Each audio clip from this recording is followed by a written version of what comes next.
Just to put into perspective how much widened this car is, take a look at the back wheel without the 20mm spacer. So this wheel sits pretty normal on a standard body 210. Look how tucked in it is on the Wagon. That is insane. You can kind of really see now just how wide that rear fender is. So it needs a 20mm spacer just to look normal. This is an 18x9 ET39 275/35/18 tire.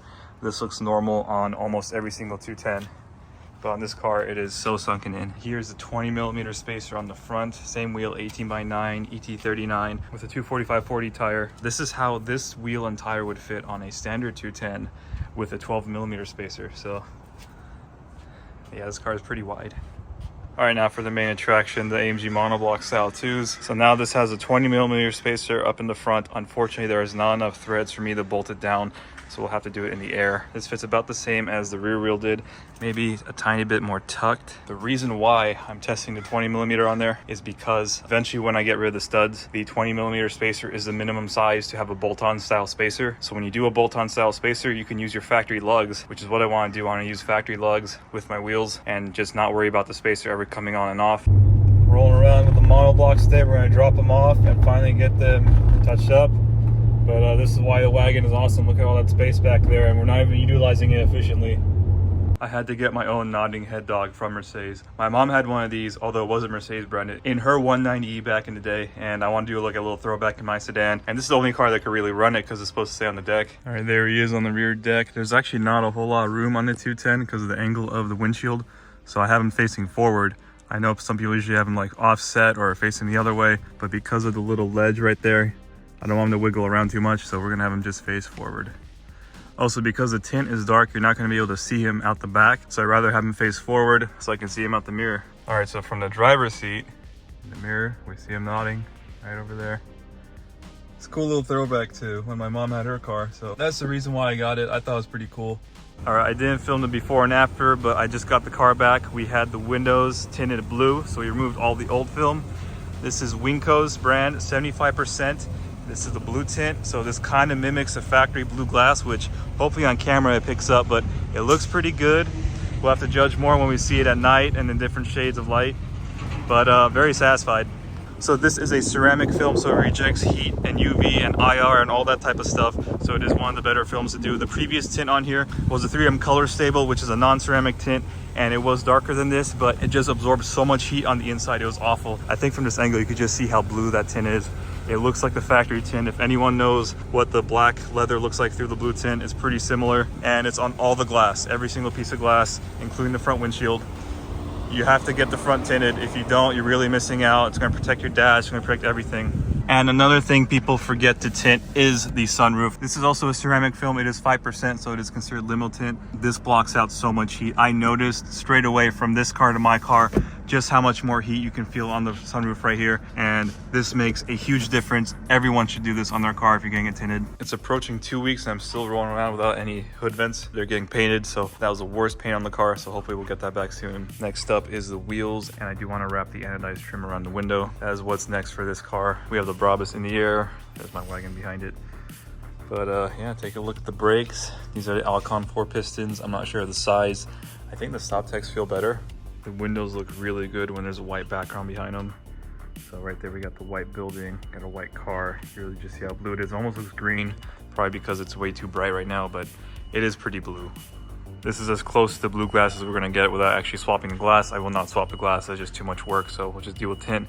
And tint's better because it's ceramic, it blocks out heat, UV, IR, all that type of stuff. So it's actually noticeably cooler in the cabin. It's been really nice to have on our trip back down home. And the last couple days here in SoCal, it has been really hot. The sun's been burning, and I really did notice having no tint in the front and cheap tint in the back is just not comfortable at all. All right, a little reminder for those that have 113, 112s. Shake your air elbow right here, thing that goes into the throttle body. If it's loose like this, you'll need to replace the seals.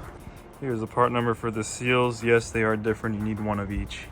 All right, here's why you need to replace these seals. So they come off the intake elbow. So they go right here and right here. They are different sizes. They come off pretty easily.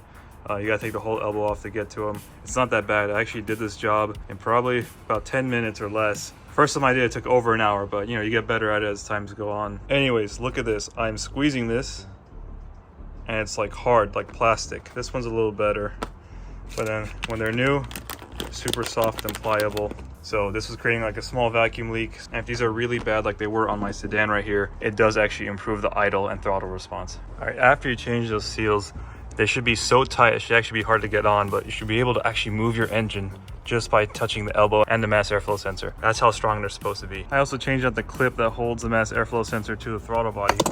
It's this piece right here. So the part number is 112141. This one says 0340, but the new one is 0440. And now with that on, it's super solid. Like this is not moving anywhere. It was super loose before. I think pretty much every single 112, 113 will need the service.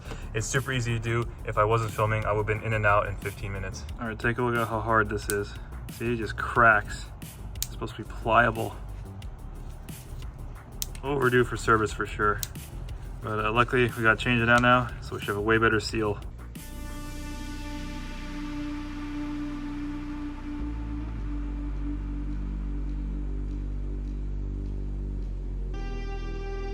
All right, a couple updates. As you can see, we got the hood vents back and painted in overall black. They're looking proper right now. They were so roasted before. And just like my sedan, they forgot to paint them when the whole car was painted. So now we got that taken care of. Next up, we have the AMG Monoblocks. These were the ones off of my sedan. They were chipped up around here, as you remember. Now, look at that.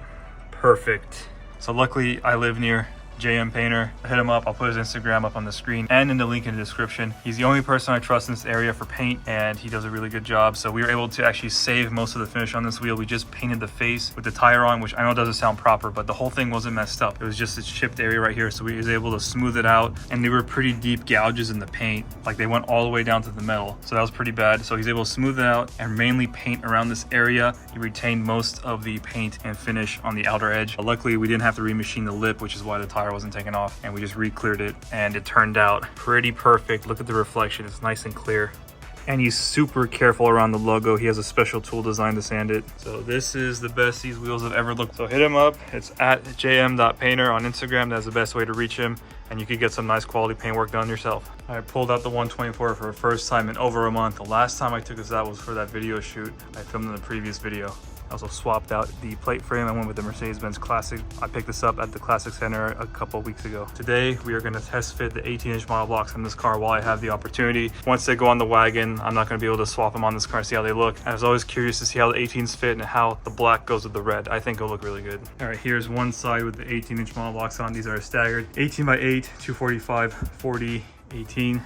18 by 9, 275, 35. So they are definitely big for this car. You have to definitely downsize them tires. They are hella flush, but the tire is just too thick. Like it's practically resting on the fender right there. No good. Front's pretty much the same. It's flush.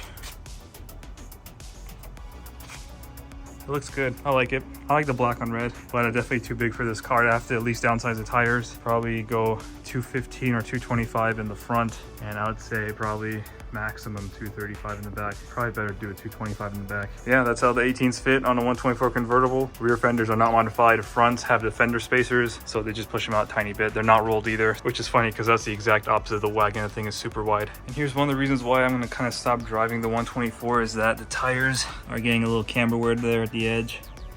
They're not horrible yet, but they're getting there. Today I'm going to rotate the tires because the rear has -3 degrees of camber, so that's why it's kind of chewing through the rears. But I actually have a ton of miles on them. Like personally myself, I put 20,000 miles on these tires with a lot of camber, so that's pretty good actually. A lot of people don't get 10,000 plus miles. These wheels will need new tires, and honestly, if I'm going to get the tires put on, I think it's time for a refinish. Now they don't look too bad, but the previous shop that did the wheel refinishing on these didn't do such a good job. The reflection is not super clear. The clear coats on the lip is starting to peel, so we'll have JM Painter go ahead, redo these wheels properly. That'll be probably sometime next year. I'm not gonna really focus on this car too much right now. My main goal is getting the Wagon to a good stopping point, which we're almost there. All right, just rotate the wheels on the 124. That's the first time I ever did it. I probably should have done it more. The tires would have lasted longer. So tell me what you thought. I actually didn't mind the 18s on there. It's just the tires were too big, and I kind of prefer the look of the 17s. I don't think the black really fit the car as well as I thought it would. I was really hoping I would like the black on this car a lot more than I did. But I think if I had a black interior, I would have, but the tan just looks good with the silver wheels. And I think the vast majority of people will agree that silver looks better. But there's just something about color match wheels on a car.